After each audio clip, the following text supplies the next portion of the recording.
Hello there, you are watching the Press Preview, a first look at what is on the front pages. Time then to see what's making the headlines with the Deputy Political Editor of the Daily Mirror, Lizzie Buchan, and the Whitehall Editor of the Financial Times, Lucy Fisher. Fabulous to see both of you. So front pages then, as ever, let's start with those. Oil be back, that's the front of the Metro, which says Rishi Sunak is expanding oil and gas exploration in the North Sea to try to steal a march on Labour at the next general election. The Guardian says there's dismay among opponents to the plan that Mr Sunak intends to max out the country's fossil fuel reserves.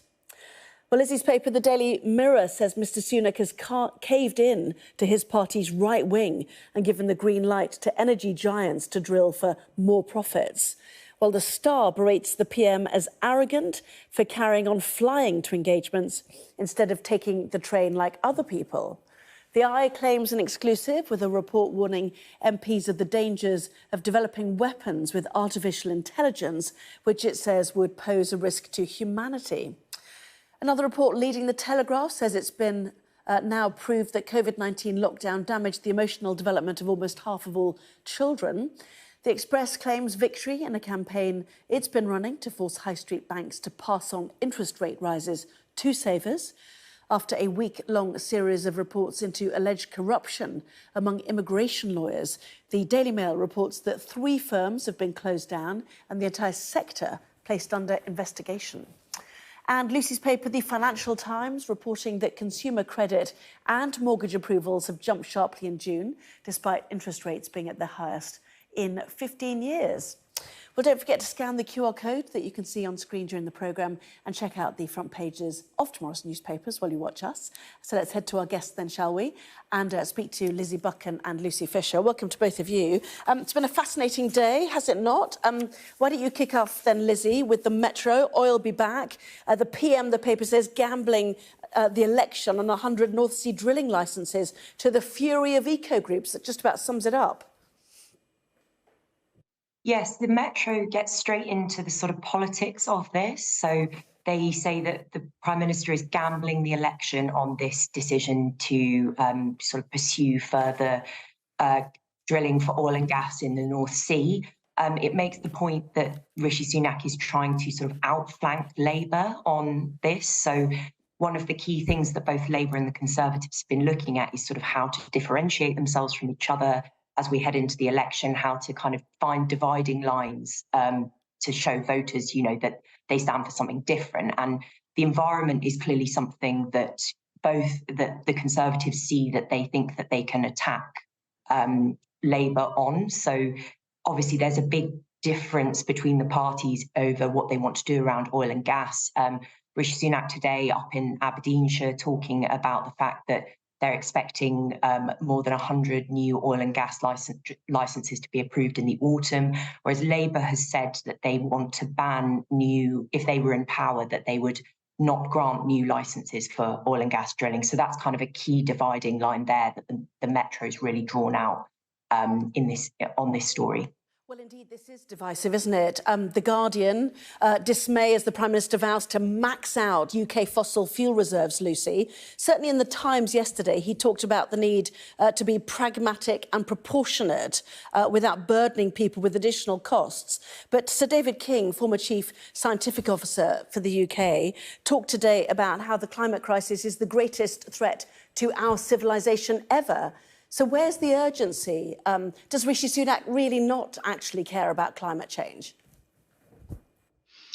Well, look, he maintains that he does want the UK to hit its objective of achieving net zero carbon emissions by 2050.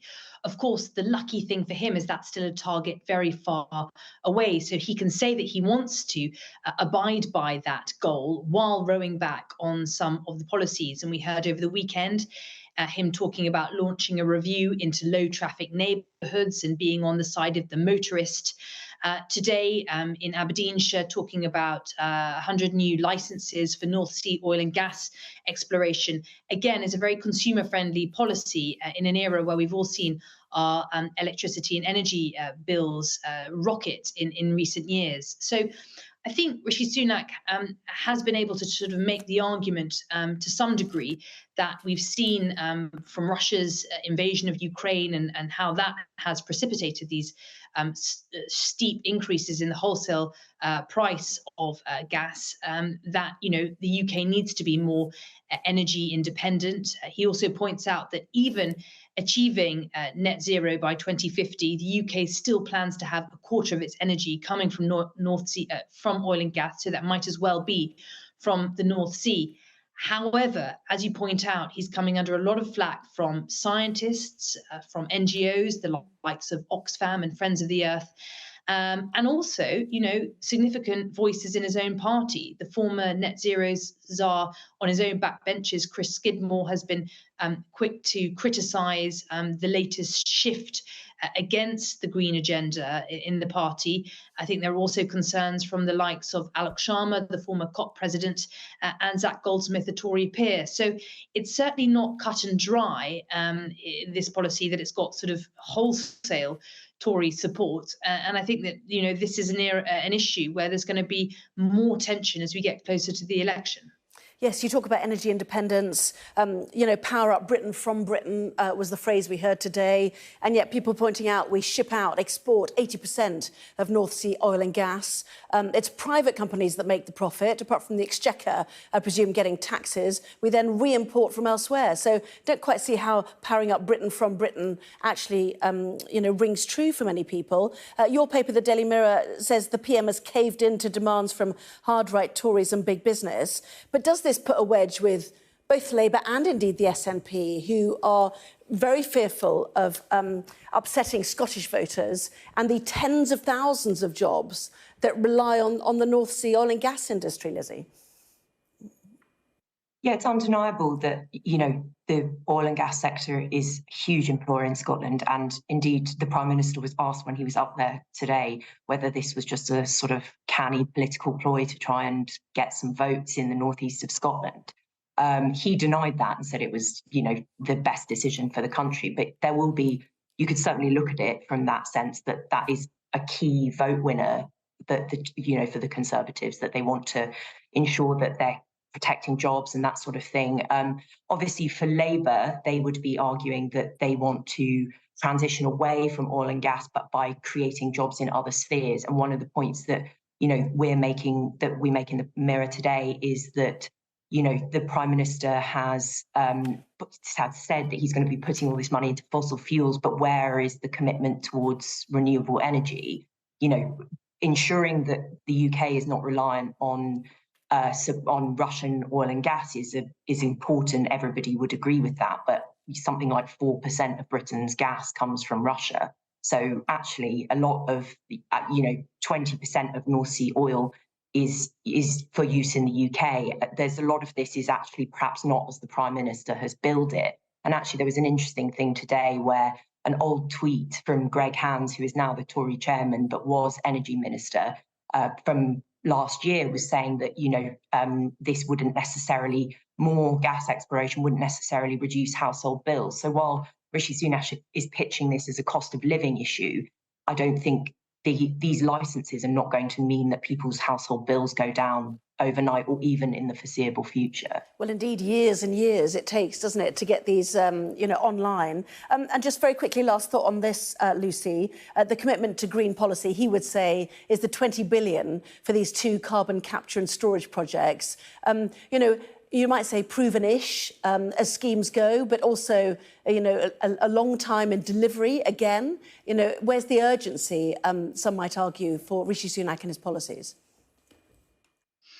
Well, yes, look, there has been that criticism that the announcement today of the 2 winners of the Track 2 process of the government's carbon capture and usage scheme is just an attempt to put a green gloss on the oil and gas exploration licenses.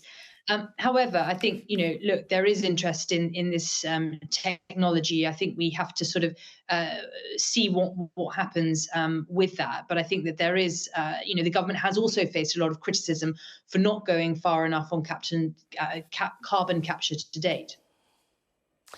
Daily Express, should we move on? Lizzie, this is the Daily Express knowing its audience, if you like. Banks being warned that you can't rip off savers anymore.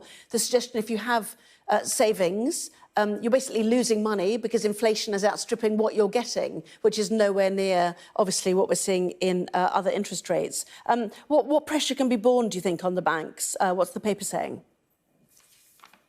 Well, so the Express is looking at some comments from the UK's financial watchdog, the Financial Conduct Authority, which is basically saying that banks are not passing on interest rate rises to savers. And obviously, interest rate rises are hitting people hard through things like their mortgages, but savings accounts are not sort of seeing the benefit of that. So under new rules, which I think come into force today, banks are going to be forced to sort of show that they're offering their customers value for money. And this is kind of crucial as obviously we're sort of staring down the barrel of potentially another interest rate rise on Thursday when the Bank of England's Monetary Policy Committee sort of does its latest announcement. And so if there's no kind of carrot for savers, then, you know, it's bad news all round. So I think this is the government's attempt to try and say, you know, they've asked people to endure the pain of trying to get inflation down with these interest rate rises. And so this is sort of an attempt to say, if we can get people saving, we can show the benefits there, then that will only contribute to sort of this wider effort to try and stabilise the economy. And The Guardian, Lucy, school strikes called off after pay offer accepted, 6.5% pay offer.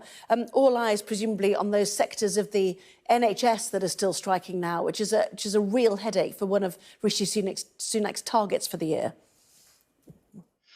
Yes, look, that's right. The teachers in England today have accepted a 6.5% salary increase for 2023-24.